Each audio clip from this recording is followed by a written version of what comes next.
And we are live streaming. Okay, got it.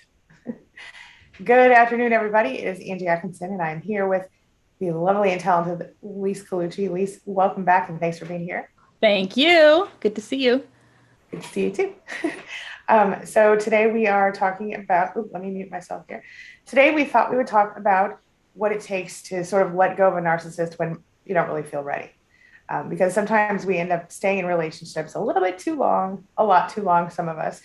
And then when we're finally out, whether they discarded us or we left them, there ends up being this feeling like I cannot let go. I cannot stop dealing with that person and, whatever.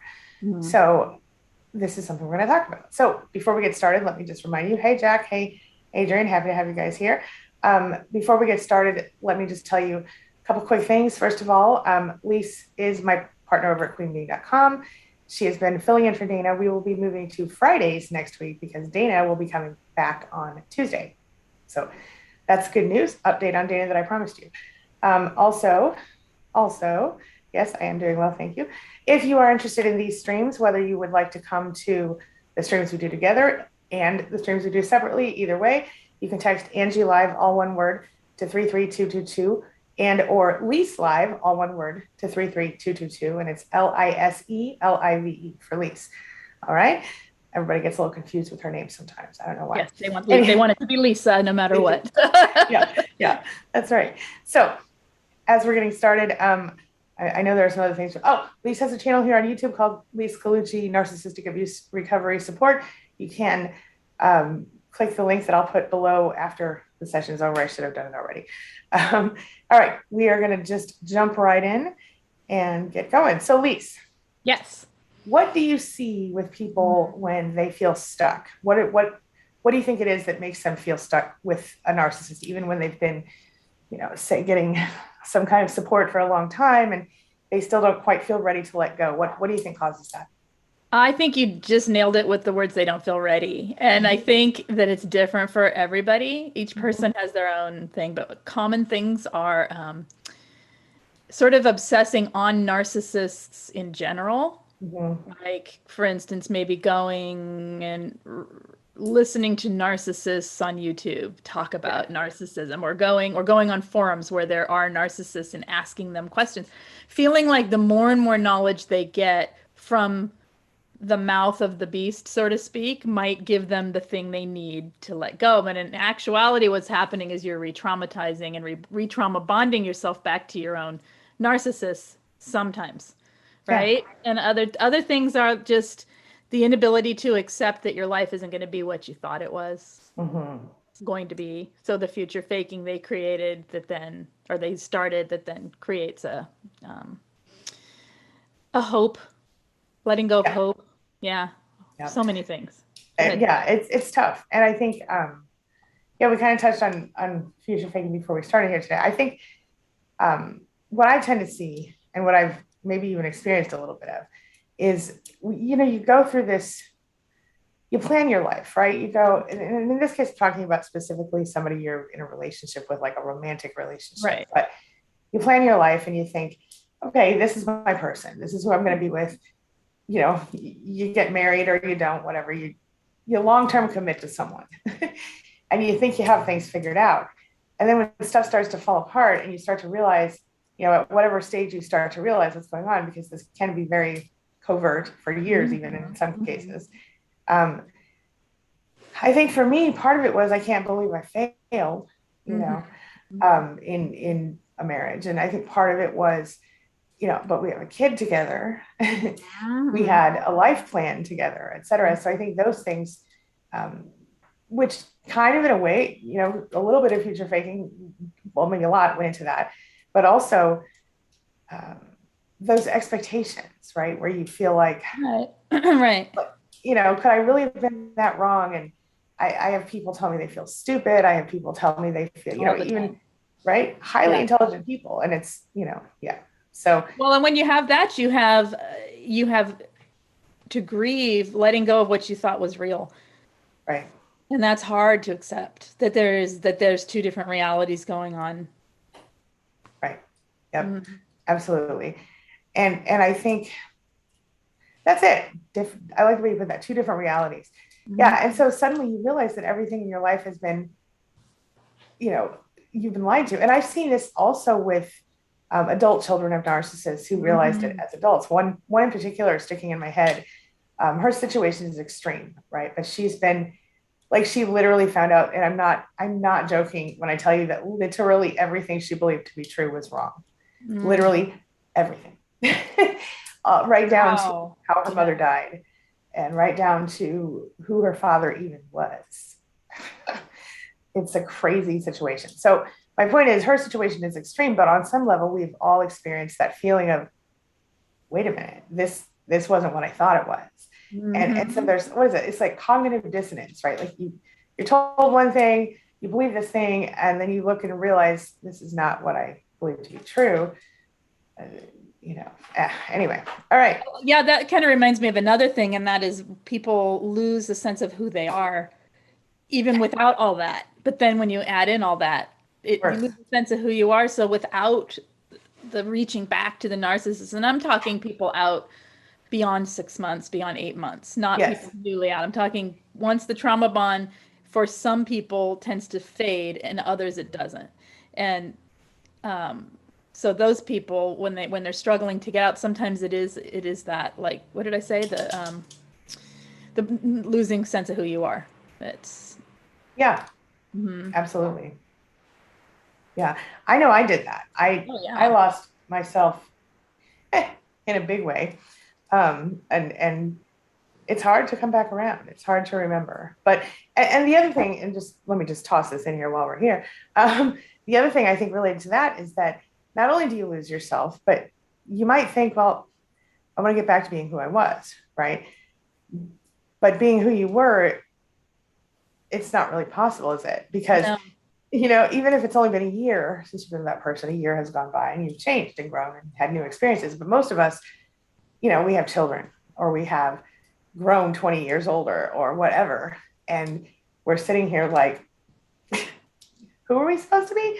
And in some ways that's the dark side of this stuff. But then if you look at it with a different pair of glasses, it can be the positive side, because you can now decide who you are at a different, from a new perspective. And with different strength and with different awareness and maturity and emotional intelligence. This takes a lot of emotional intelligence to go from. You grow up, whether you like it or not. Yeah, exactly. That's right. Yes. Okay, let's see here. So when it comes to letting go of a narcissist, what do you think for you? Well, hold on. Let me just say this. For me, this is what it is. I have found, I've talked a lot about writing the letter, where you write that's kind of the end of it, right? Because what I have learned the hard way is that until you go through the part where you feel the emotions, and this is interesting because when I see somebody, someone I know in real life is going through a breakup right now, and I see this person doing a lot of emotional expression that I would not personally have done, and that I feel almost confused by. You mean outward emotional expression? Yes. Okay. Yes. Even publicly in some cases. Okay. And for me, I guess because of the trauma that I experienced, I realized it. I was shamed for having extreme emotions in every relationship I've ever had.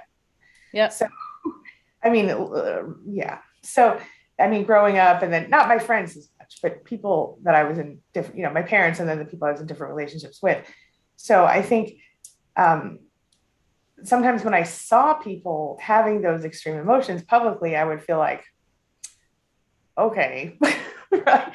And it was some conditioning, that I learned to feel ashamed myself of extreme emotions. And so I had a hard time expressing them. Right. Mm-hmm. And I think a lot of survivors go through something similar. Not all of them. Some of them continue to express, and that's probably way healthier. But for me, what I did was not express. And so I thought, I don't need to feel these things. And so I'm not going to. But what happens is, because I learned about the law of attraction and all this stuff, and I learned that I could choose how I felt. And once I realized that, I was like, holy crap, this is so easy. But it's not, because you actually do have to let the feelings happen or they can't heal. Right. Right. So I think that's the first step. And that was my biggest mistake in in healing, was not expressing my feelings soon enough or at all until later. So that's number one. And then number two, I feel like you have to kind of set an end date on the mourning period, right? Mm-hmm. The grief period. But in that process, you have to allow yourself to go through all the stages of grief. And you have to allow yourself to, you need to clean out your space, get the things out that remind you of them, or move if you can, or whatever. But also you have to learn how to take more control over your head. You know what I mean? You have to get busy. You have to do more things, take care of yourself. Self-care is huge, all that stuff. And there are lots of things you can do in the moment. But I think the issue is that trauma bonding doesn't always look like I want them back. And hoovering doesn't always look like I want them back. It sometimes looks like we have drama, we have arguments, we have things we need to get out of our, off our chests or whatever. And then it turns into just more connection of an ugly nature, which still gives the narcissist supply and gives you misery. I'm totally off, but you get my point, right? Yes. Well, the point is the indifference. If you can get to the point of indifference, and how do you get there? And everyone's got their own thing that sticks them back to that narcissistic person. And I think what you're saying there about not feeling, you had one direction, which was you just went into something else. It's law of attraction stuff. You went, and for me, it was very similar, but it was that I dissociate so well and I get really logical and I can talk my way through any emotion. I can tell you the story of my life without batting an eyelash, like it's, yeah. And it's a really incredible skill. It's what helps me when I talk to people because I don't have to have my own emotional reaction to their pain, right? Yeah. but then for myself in healing, I had more than one person tell me, at least you just got to feel, you got to feel. And then I had someone point in my face and say, you disassociate too much, stop it. But it was true. And it wasn't, you know what though? It wasn't that big a deal once I started feeling. Right. And that's the thing, you were lucky that you had people in your life doing that for you. Yeah, right. Because I did not. Right. My people were telling me, shut up, get over it. Because the first night, like when I left my ex-husband, the first night, I cried and cried and cried and cried and cried and cried and cried and cried and cried. And I was also required to go to this stupid bowling party that night with a bunch of couples. Terrible thing to do to a person. And then I was told, these are the choices that you have made. You need to get over yourself. It was the first night. Yeah. Oh, nice. Yeah. No. Just an example of, boy, I tell you, I need to. Anyway, so point being, though, that was important. That person was wrong, and I should have stopped to feel my emotions. And it can't just be, it's not always just going to be one night of crying. You might have a lot more to do than that. So, yeah. And then, there's a whole process of it. But I think what we're going to try to maybe pick up on a little bit today, maybe you can kind of help pitch in on this. But when you're feeling like, okay, I'm stuck, and even though I've been working on it for so long, I still don't want to let go.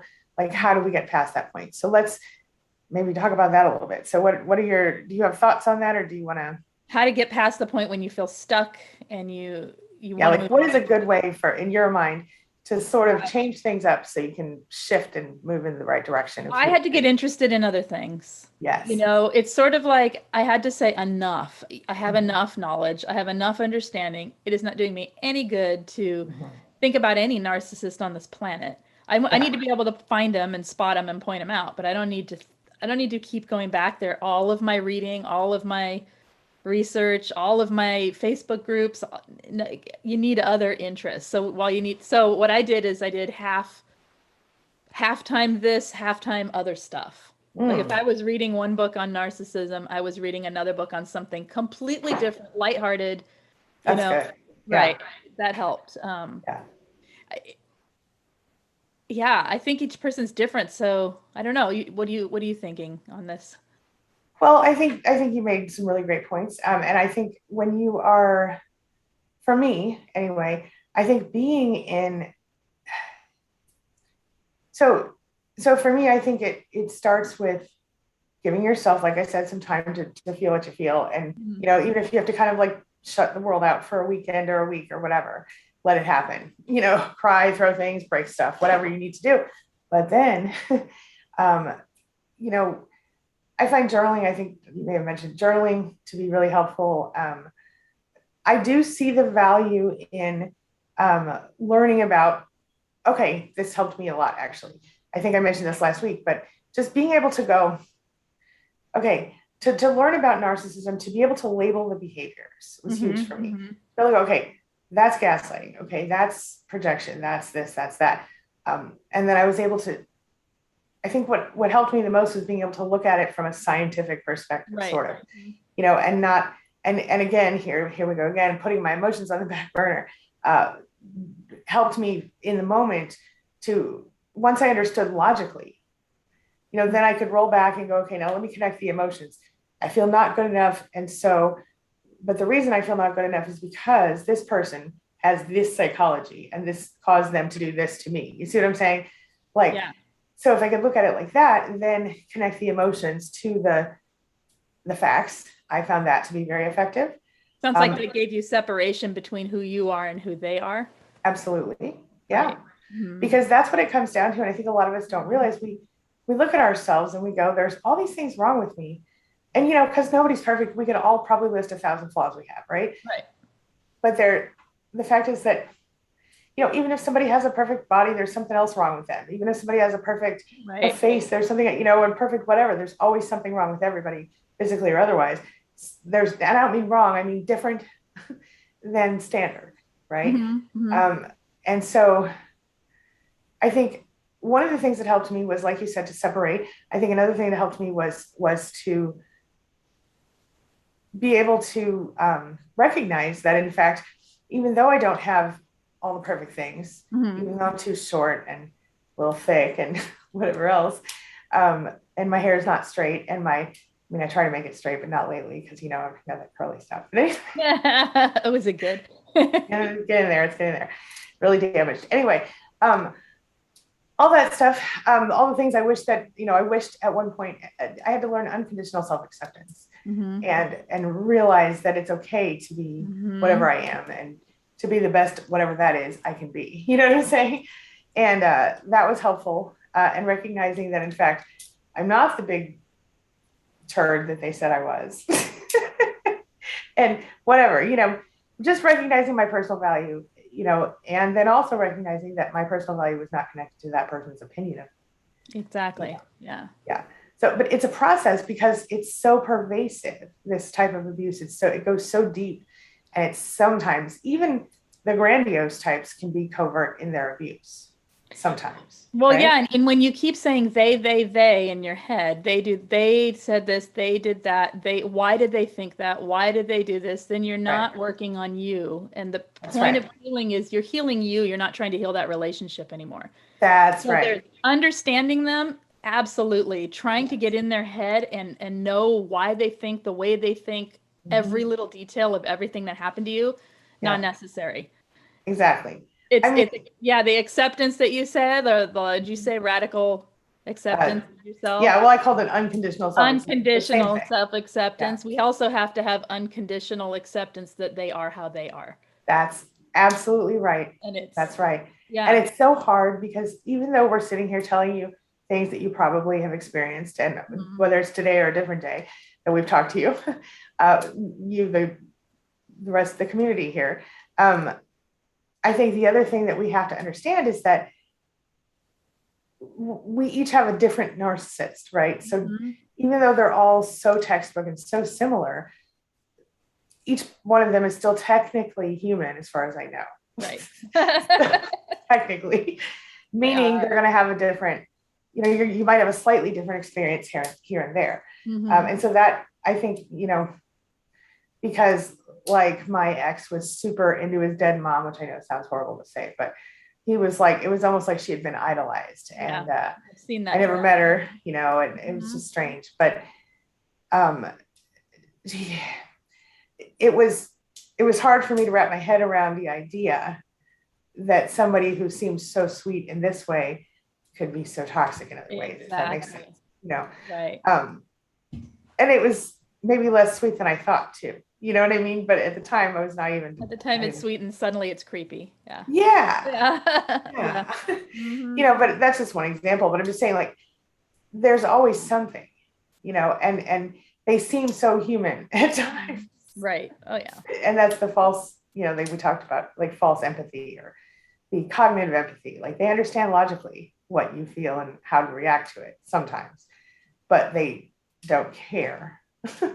And that's the problem, because we think, well, they understand that I'm sad because, this thing happened, and it doesn't connect, they're not, it doesn't benefit them to understand that. So they must not be a narcissist. Let's say, your friend at work broke their leg, I don't know, in some tragic way, and they can't come to work for a month. And now you're sad, and your person goes, that must really suck. Sorry about that. Because they must be in a good mood that day or whatever. They appear to show some empathy. They know the words to say, right? Right. They know the words to say. So then you go, wait a minute. Is it that this person isn't a narcissist? Oh, and then even better when they do the flip thing on you and they call you the narcissist because of whatever. So there's so much self-doubt, I think is my point, for a lot of people when they start to look at these relationships and try to figure out, well, maybe it's really me, or maybe this person isn't a narcissist. And this is something that I've talked about all the time. Yeah. Right. A lot. But what it comes down to is that even if they're not a diagnosed narcissist, even if they are, even if there's something else entirely, it doesn't matter. Because what really matters is if they're toxic for you in your life, right? And so ask yourself, if I'm around this person, what percentage of the time do I walk away from this person feeling as good or better than I walked up to them feeling? Do you know what I mean? I do. And I would say like the majority of the people I talk to, I can't say everyone because I don't know everyone's exact story, right? But the majority of people I talk to, they, what was I going to say? You said that the person, oh my gosh, here I go. I lost my thought because I was totally listening to you. It was a good one. It was, you said that what did you just say? You're talking about, never mind. Let's just move on. It'll come to me. I'll go, oh. Okay. Did you get it? Oh, letting go. It is not, you aren't the cause of the abuse, of the manipulation, the toxicity coming towards you. Right. And every person is just like every narcissist is a human being. So with quotes, we are also human beings and we're all different. And so they're going to treat us differently. So it's going to look differently, and it's going to have that same narcissist will have a different approach with different people because they're reacting to the person in front of them. So if they're with someone like Angie or I, and we're thinking through our feelings, they can hit us differently. Yes. They can manipulate us through confusing our logic. If you're a feeler, a big giant feeler where you are feeling all the time, they're going to hit you in your feelings. And so it's going to look like a totally different thing when you see it. Understanding that, you can see that it is manipulation. Yeah. It isn't something you're doing that caused, like you can't fix it by changing who you are. You're not, there's no need to be better for them. There's only a need to be better for yourself if that's what you feel. That's right. And that's something that I struggled with a lot too. Go ahead. Did I interrupt you? I'm sorry. No, go ahead. Okay. One of the things that I struggled with myself was because my ex was so good at telling me all the things that were wrong with me all the time. Right. That for a long time, I just tried to change myself for him. Yep. And I did a lot of changing, stupid stuff. Some stuff maybe I needed to change, and some stuff maybe I shouldn't have changed, but it doesn't matter. The point is that it's one of the ways that they keep you around longer, I think, is if you're someone like me and maybe like you, like I'm always like, well, what can I do next to be better in my life? Like, what's the next project I'm going to work on? What's the next thing I can learn? Always. And so if it happens to be, if they say like, I mean, it's just a good thing that I need to stop. All right. We're just going to jump in the chat. Do you have anything else to share before we do that? Just real quick, I wanted to ask you what you think, and then talk a little bit together about people who are the big feelers and their inability to let go because they can't get out of how they feel about the situation, how they feel inside. That's a really good question. So what I've seen people do and have some success with, and this is hard. Sometimes you do need a buddy or even a coach to help you. But what I've seen people do is, like, for example, one person I know, was always contacting her person on Snapchat. That was their place to talk. And so she just deleted Snapchat out of her phone, and that was the first step for her. And So what I guess I'm saying is there could be a significant tiny action you could take, something that might take you just a minute, like that, deleting your Snapchat or changing your phone number, or some way that you can make it a little bit harder for you to contact them and them to contact you. This person also deleted all of his contact information out of her phone, and so she doesn't have it anymore. So what I'm hearing is that getting the exposure reducing exposure is super important for people who are big feelers. Very much. Yep. And then also staying busy has been, and some people for me with the way that their ability, like this one friend I was mentioning to you, like will sit, like I said, going through it right now, will literally just sit for hours with no sound, no phone, no nothing. In the silence. In silence, I cannot do that. I would be insane because my head would be all over the place. Right. You know what I'm saying? Yeah. But for me, I found, distracting myself with things that made me feel validated was really helpful. Right. Right. So take those emotions because if you're a big feeler, then taking that strength of yours, which is to feel really big and to have all these emotions, and deliberately putting it on something that makes you feel better rather than focusing on the things that make you feel bad at a certain point. And I'm not talking early on, I'm talking 6 months and beyond after you've gone no contact or as close as you can. Yeah. So that your influences are better. Yes. Yes. Sometimes I'll have people try a project. So maybe they will, I'm going to redecorate my bedroom, or I'm going to redecorate this room or whatever, or they will decide they're going to, dance every day for 6 months and record it on TikTok or whatever, you know what I mean? Or a project, and then sometimes people will do a creative thing, like they will learn how to paint, or they will start writing, or they will, there's so many different ways that you can find validation. So this is a really great time to explore, what are you passionate about? What is exciting for you? We have at queenbeing.com a free, I call it a passion planner just because I was trying to go for alliteration, but basically it's a passion finder. It helps you figure out, what you're into and what you like, because this is so important for survivors to do at some point in their recovery. Because a lot of times, at least in my experience, my ex completely, I stopped doing all the things I love to do. Yep. It's hard enough in a good relationship to continue doing the things that are you. and it's really hard when you're having to manage down the whole time so that you're not having the manipulations and attacks. Exactly. Yeah. But it sounds like that would also go back to the beginning of what we were talking about, is when people feel like they've lost themselves. Exactly. Yeah. It all comes together. It does. Yeah. Yeah. Yeah. And so if people want that, they can go to queenbeing.com/passion, PASSION, pick that up. But yeah, that's something that I definitely think is important. And again, and then sometimes I will suggest meetup.com. I mean, Dana and I have talked about that a lot here, but meetup.com is a good thing. Now, what I have realized is that for people in rural areas, it ain't that great. But then you can look at churches, or you can look at local community centers or other types of groups around you for volunteer opportunities, or even just social groups that you can join, book clubs, things like that. Of course, we have all the support groups for SPAN, for support for people affected by narcissistic abuse in relationships, Spanily. So those are the Queen Being sponsored support groups on and off Facebook. So we have those. And those are a good place to start, but they're not the place to stay forever. I mean, we would love to have you forever, don't misunderstand, but we want you also to branch out. We don't want you to need it forever. Branch out. It's important to meet people in real life. And I'm not talking about for romantic purposes, especially not at first, but we've become so isolated, by these people. And that's part of the other reason I think it's hard, because they become our family and our community because they take everything else from us. Right. Mm-hmm. Okay.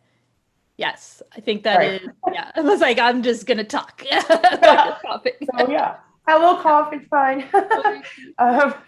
Anyway. Yeah. So there's Chris. Hey, Chris. So it's an interesting thing that happens. So where were we? Let's see here. Okay. We have a lot of people in the chat today. Hey, everybody. Ronnie, Chris, Zemo, Zemipo. I don't know if I said it right. I hope I did. Claire. Okay, let's see. Jack, thank you for being here. I don't see helpful mom. Okay. See, is it Islis or Ilis from Kelly? Hey, said I did overstay my welcome with my ex. I mean, I think we all did. Yeah. I think the truth is that the narcissists are really only good for the first until the love bombing ends, mostly. I mean, there's intermittent reinforcement after that, of course.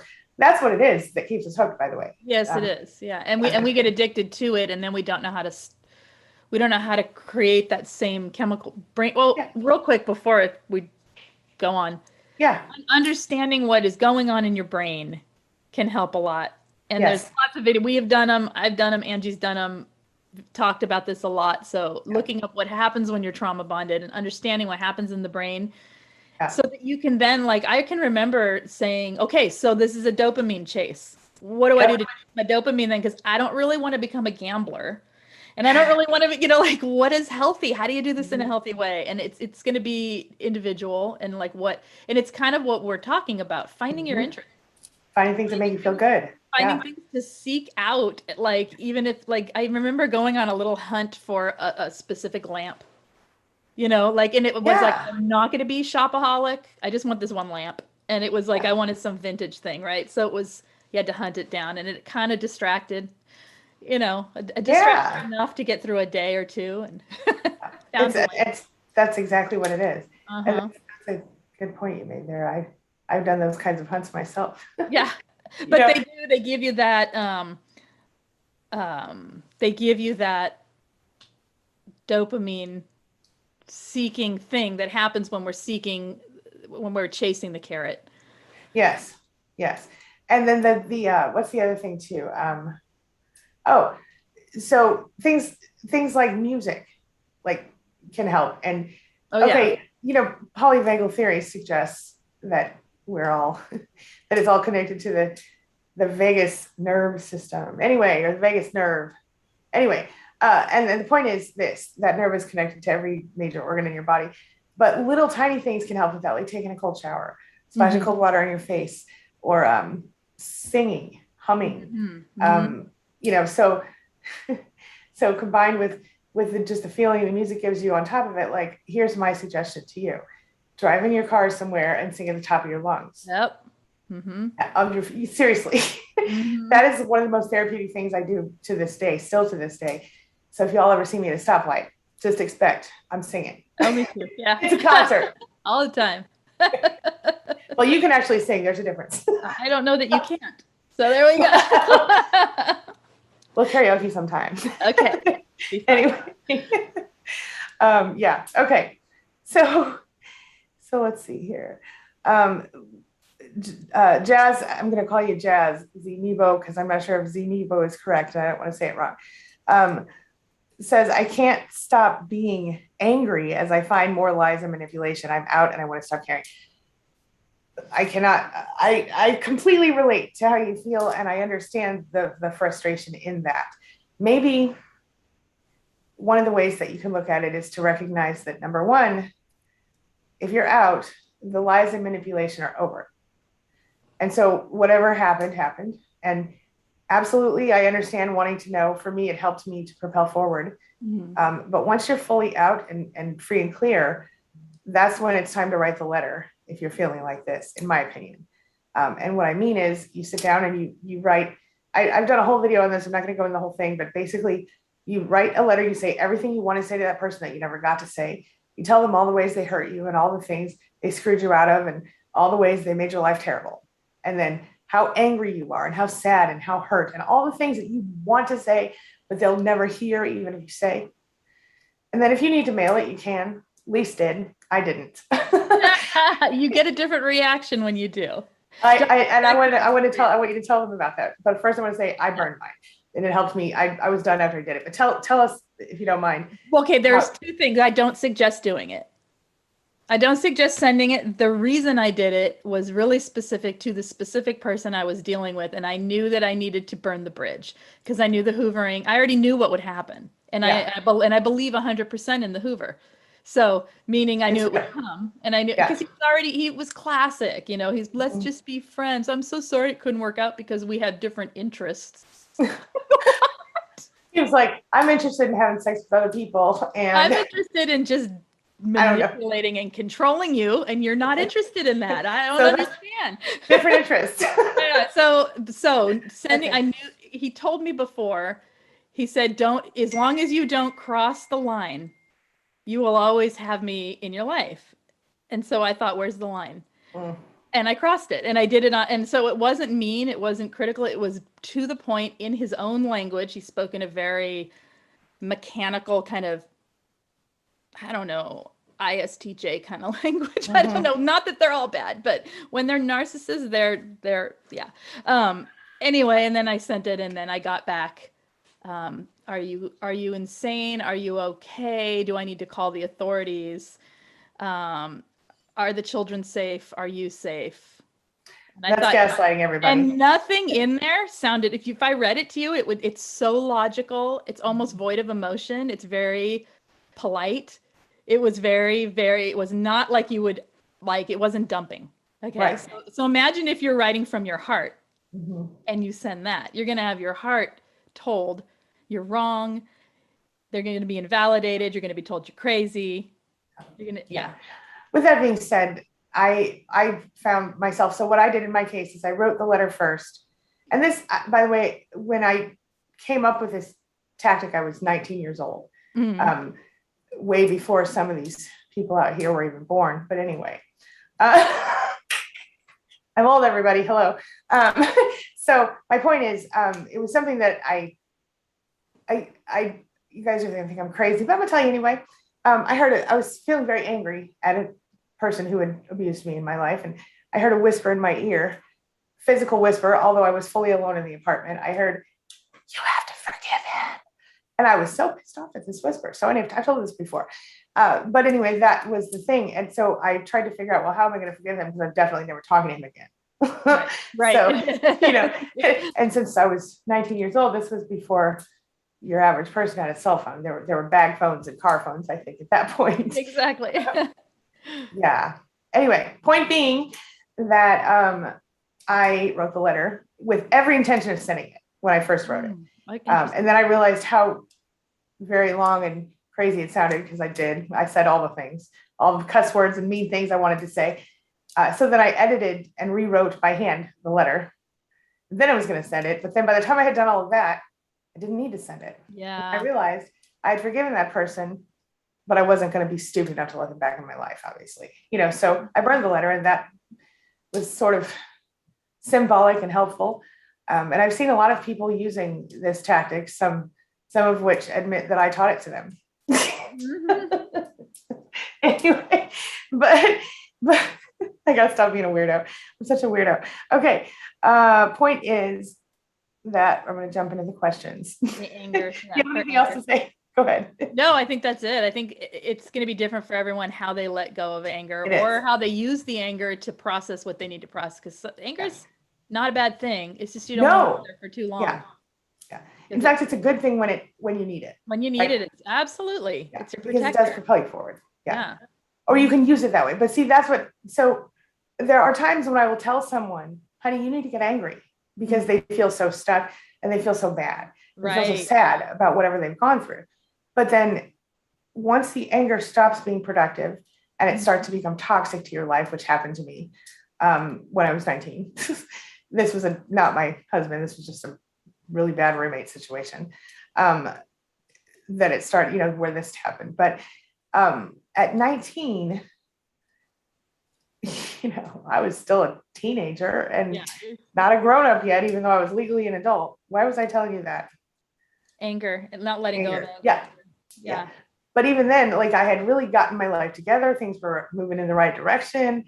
I had my new place. I was happy, la, la, la. And then I couldn't stop being angry. And when I realized that, and I kept just crying out to the universe, how do I let go of this? I don't want to feel this way. It feels yucky. It feels gross and toxic. And that's when the whisper came. And that's what I did. And it worked. But it's different. Like you said, it's different for everybody. You may need to do more than that. But I do these things with clients sometimes, these grief weekends, we call them, or something like that. It doesn't matter. Anyway, where we will go through certain steps and certain, like a process together over the course of 2 or 3 days, and sometimes up to a week, depending on their schedule and whatnot, where we talk, 4 to 6 times a day for short periods of time. And each time I give them an assignment, and then they go do the thing, and then they come back. And so there's this whole process that you go through, and kind of speeds up the process for you a little bit. Yeah. And everyone that I've done it with has said it was really powerful and helpful for them. And so it's something, I'm actually, well, I'll tell you more about that later, but there's something, and we'll talk later. Okay, here we go. Okay, so C says it's been 3. Okay, wait a minute. Claire says he was obsessed with me. I couldn't get rid of him, and now it's like the tables have turned. So that's another. And in that case, you might be looking at him playing a game with you, or you might be looking at a new supply in the house. I don't mean the physical house. I mean in his life. Right. Any thoughts on that? Well, that he set up the attention giving, unwanted attention giving, but your brain doesn't distinguish between good and bad in that case. It just knows attention. And then when you're not getting it, it leaves you waiting for more, which is the same thing as the love bomb and devalue cycle. It's the reason we get trauma bonded. Yeah. So if the tables have turned, then it's time to deliberately direct your attention to other things. Yep. Absolutely. Yeah. And it is, and that's where that feeling, missing that attention, missing that part of him. Because let's just be really straight up. We all secretly, on some level, might have enjoyed at one point in our lives someone acting like they were a little obsessed. I don't mean crazy obsessed. I mean love obsessed, right? But it certainly you would certainly miss it if it went away, right? Which is totally understandable. But yeah, when they pull away the attention, it certainly does feel even more devastating on some level. It feels like there's a void, and even though it's a good void, right? We need to fill the void, and we often will turn our attention back to, well, why aren't they hoovering anymore? Now I need them to pay attention to me, and it's not because we want to be doing that. Right. Well, and on that same token, that's part of the whole addiction thing in general, like because of the fact that, even healthy love affects the same part of our brain as drug addiction. Absolutely. Yeah. Right. And so this kind of love, I think it's 10 times worse. And because it is so encompassing, right? Like I think a healthy relationship allows for both partners to have their own interests and to spend time separately as well as together. And these relationships often don't. Not every narcissist is so obsessed. Some narcissists, they're all obsessed in different ways, but some of them don't want all of your time, but some of them do. And many of them do, or they want you to just at least be sitting and doing nothing when they're not there. And so they control you. Oh, right? Yeah, that in particular. Oh, yeah. You don't, I used to feel like a wind-up doll where you're just sitting waiting on the shelf until they come turn the crank on your back, and that's what you're supposed to do. And when you do anything else, they'll do something more to make the time even harder. Yeah. So I've made a very similar analogy. I used to say I was like a doll on the closet shelf. Yep. Same thing. Yeah. Yeah, that's crazy. Let's see here. Okay, Rhonda says, that's it for me. He's so intelligent. It's hard to believe the reality of it's not what I thought it was. And that is just absolutely spot on for me too. I was blown away. Yeah. Yeah, it was crazy. I get that. I just did a whole video, like it was a week ago, about it's not what I thought it was. Was it a lie? So that there's a lot of info over there. But that's we have to accept the reality of you have to look at the actions. Yes. And not just an action once in a while, or not just an action when someone's cranky or needs to eat. Yeah. But looking at the actions over time, and that's why it takes a long time to spot red flags in new relationships, because you got to see it over time and you got to watch the actions. Right. And because then, there are, go ahead. No, and then you have to accept that is what that person is. I'm going to mute and let my dog out. You said, okay, go ahead. Yeah, it's definitely something that, it throws people for quite a loop.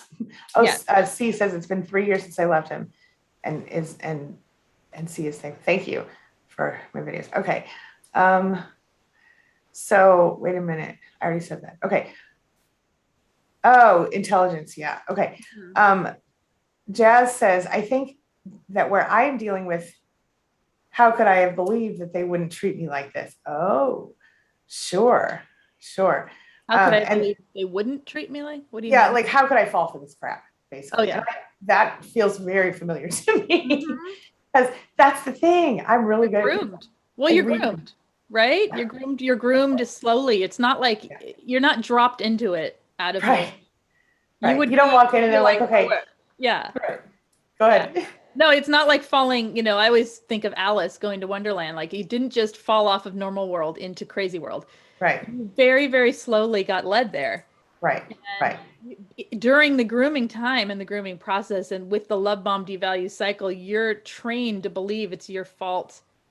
All the things we were talking about earlier, all the things we believe about ourselves. And then by the time you're there and you believe it. Believe all the things that are happening. That's how it happens. No doubt. We're not stupid people.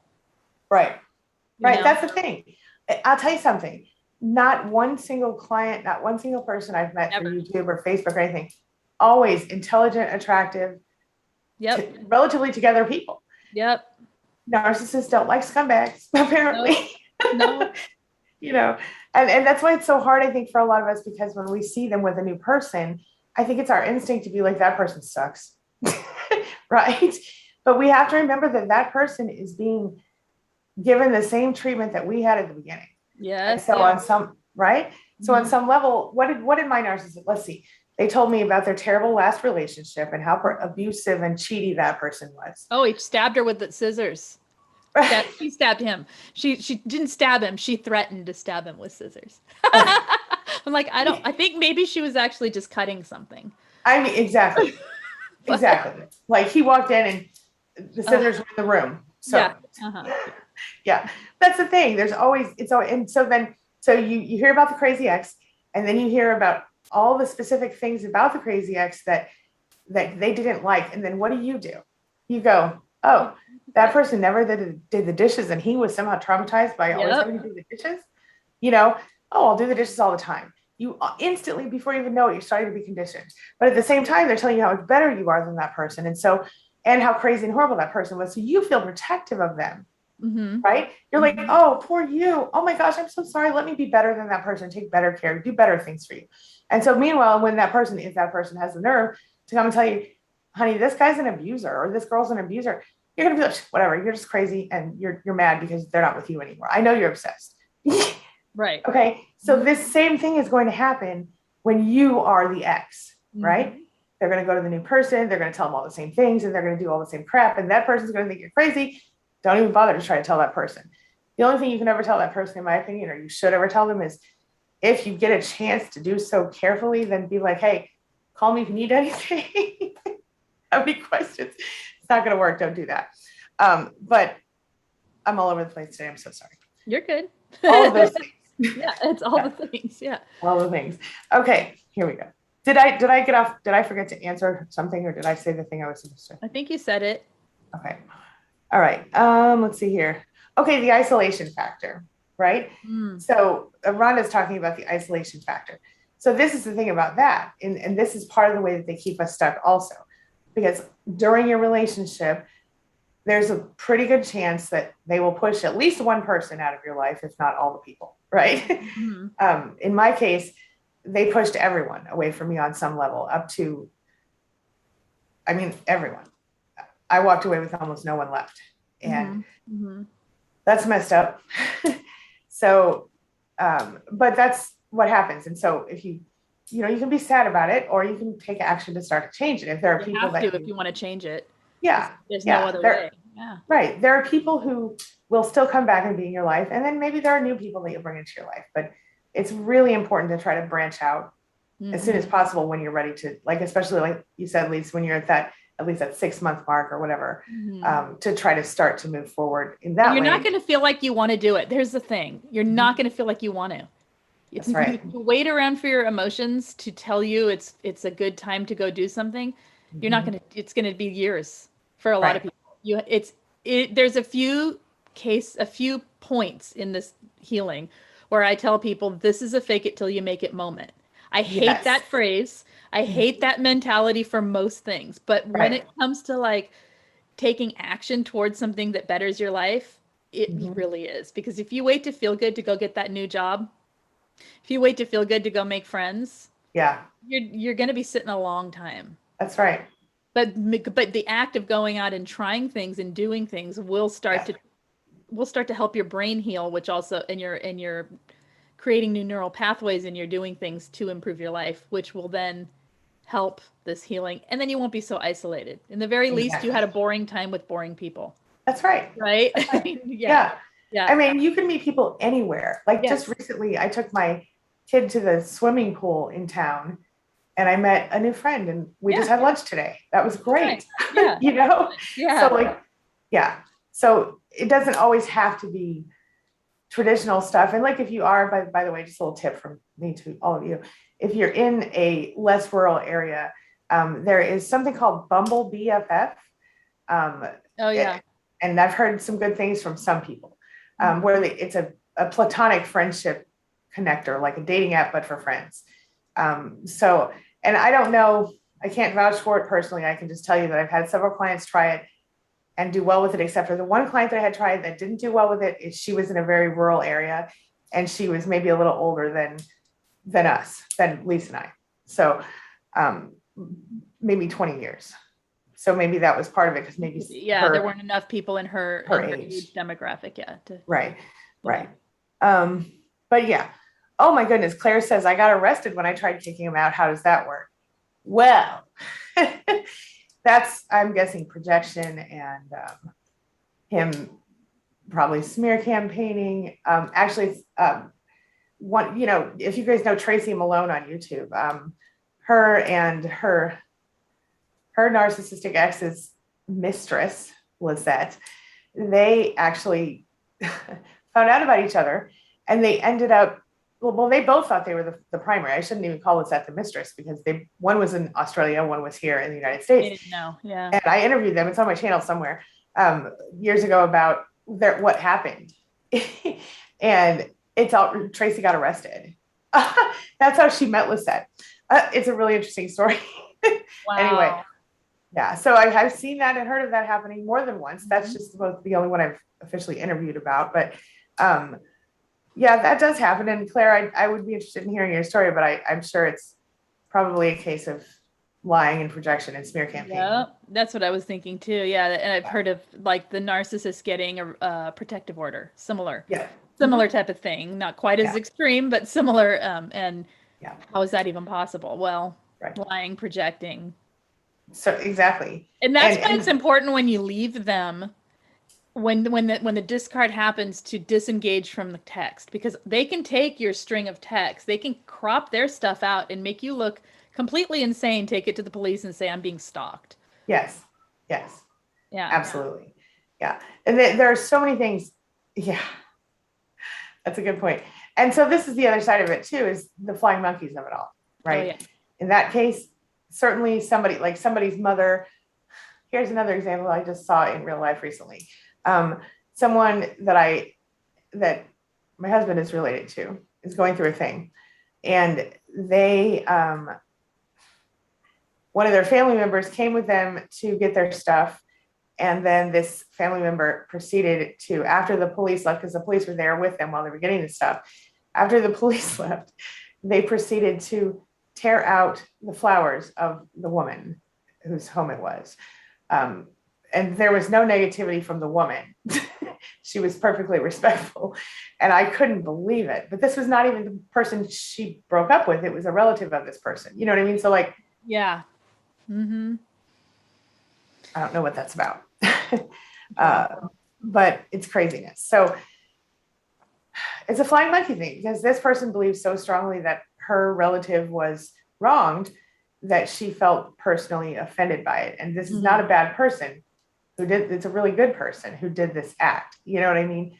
And so I feel like narcissists, and I'm not even saying the guy was a narcissist, by the way. I'm simply saying some bad stuff happened and this weird thing happened. And so in this case, someone else's emotions were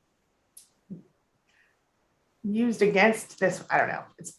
Point is, flying monkeys are messy and narcissistic breakups. So they complicate and compound stuff. Right. Okay. Peggy says, this is a little different, but is it really hard to get out from under basically narcissism, maybe psychopathy? It is really hard, not is it? It is really hard. Maybe a combination of staying strong, but geez, it's hard. Okay. Yes. Of course, it's very hard. I think that most of us are probably dealing with, at the very least, malignant narcissists. But I have clients who I've seen all the way up to psychopath, and not, psychopaths don't have to be murderers or killers. No. You know what I mean? They're just really crafty. A lot of times, really good at it. Yeah. Yeah. And they're so manipulative, and, it scares me, honestly, how many are probably sitting out there acting like normal people and not and sociopaths as well. It's yes, indeed. Yes. It's absolutely, it's a similar. They don't all end up in jail. They don't all commit crimes. Right. Sociopathic is not right. Yeah. Especially if the self-aware kind. People say, well, here's something people say a lot. Can a self-aware narcissist change? Like, no, that just makes them a psychopath, I think. Right? So this is what people are going to start saying right now. So you know Sam Vaknin, and HG Tutor and all those guys. And there are new guys from TikTok. Because it gets them views. Right. It absolutely does. And people. Yeah. That being said, I will say this. This is my take on it. Like, whatever helps you, great. If those people help you, great. I do not personally endorse those people. But I'm not saying they're wrong or their research is wrong or anything. I'm just saying I don't endorse them. And you know that already, at least. But what I do is I say, if somebody helps you, that's great. But just keep in mind who they are. If they're telling you they're a narcissist, sometimes I think that they're not really. Like, there's one guy who, and I'm not even going to say his name because I don't want to mess with his brand or whatever. But one particular guy, off the top of my head, I don't believe is a narcissist and says he's a narcissist. I don't believe it. I think that's just either he has been led to believe that by some toxic person in his life, or he is just doing it as a branding thing. But I do think, I know for sure Sam Vaknin's one. I'll say that. So the point is, it doesn't matter if they help you. If it helps you to listen to them, great. But if you become obsessed with them or you become overly attached to them, that's just going to further set you back. All you're doing is transferring your attachment to your narcissist onto another narcissist, then in a safe one, because they're not in your actual life. Right. But is it really safe? Yeah. Yeah. It's bad. It's bad. Yeah. Blue Moon makes a really good point. You keep hoping they'll change, but the problem is that you're the only one living in that fantasy. What a profound statement, right? Yeah. That's the truth. Yes. Oh, there's Helpful Mom. Hey, Helpful Mom.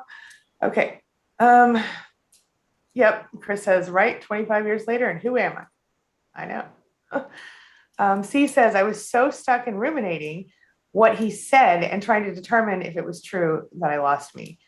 I get it. Yeah. And Blue Moon adds, you really need to look at reality. Yeah, that's 100%. I think we've all done the rumination thing. And I mean, sometimes I still catch myself like thinking too much about things, right? Anything. But this has been a big, huge life changer for me. Maybe this will help you. When I have gone through situations where I can't stop thinking about things, it'll physically make me sick sometimes. So I ask myself, I say, can I control or affect this situation in any way, shape, or form? Can I do anything to make it better? If the answer is no, I have to stop. If the answer is yes, then I go, okay, am I willing to do that thing? Because if my problem is that I don't like the way my butt looks in a pair of jeans, can I fix that? Well, I could buy different jeans or go on a diet. Am I willing to do one of those things? Probably. Maybe not.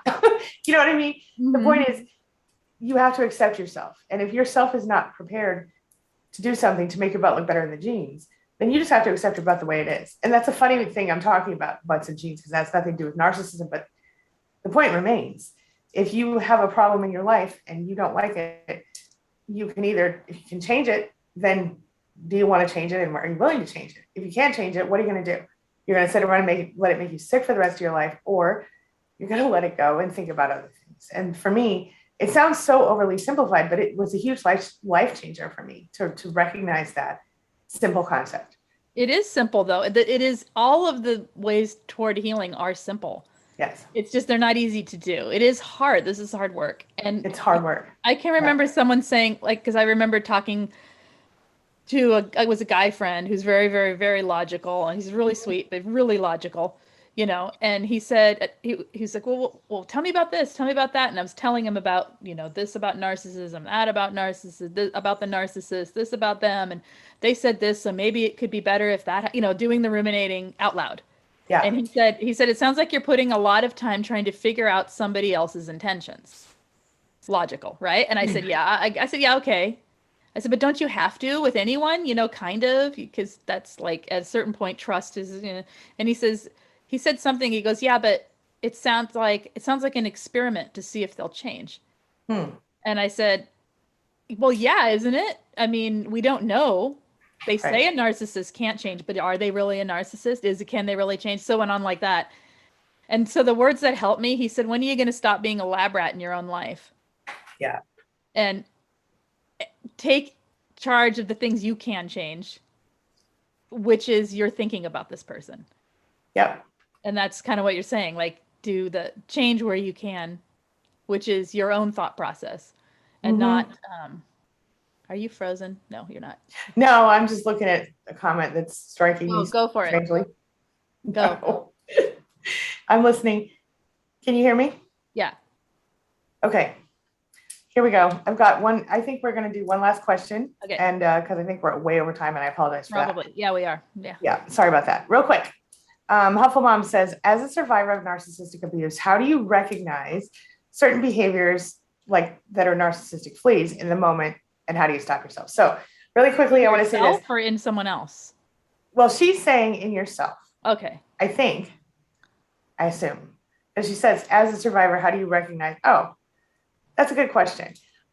Let's do this. How do you feel about talking about this on Friday during our stream? Okay. How do you recognizing fleas in yourself and others? Okay. Yeah. All right. Yeah. So Huffle Mom, we'll fill you in on that on Friday a little more deeply. Flea Friday. So that way, Friday? I said Flea Friday. Flea Friday. Yes. We might as well. Yeah. So that'll be this Friday. Right. Are we good for this Friday? Yeah. Okay. I'm good. So this Friday, similar bat time, same bat channel. We'll be here. Okay. So yes. All right. So before we wrap up, let me just say thank you everybody for being here. Thank you for the admin team. I saw Huffle Mom and Jack Lumen. I think those are the only two I saw. Did I see another mod today? Let me check. I don't know. I think not. Thank you guys for being here. I saw a lot of our amazing channel members. Thank you. Hey, Mystique. I saw a couple of clients in the house. Hey, y'all. And yeah, very cool. So everybody, we will see you next. Well, Lisa and I will be back on Friday to talk about the fleas, which are little habits and behaviors we might pick up from narcissists, especially when we're with them for a long time, and how we can recognize those and let go of them, and overcome them, stuff like that in ourselves and maybe people around us, our kids, our family members who are also affected by narcissists, etc. And then we will, what else? Oh, and then Dana and I will be here on Tuesday. Dana's coming back, she said, on Tuesday. So very exciting stuff.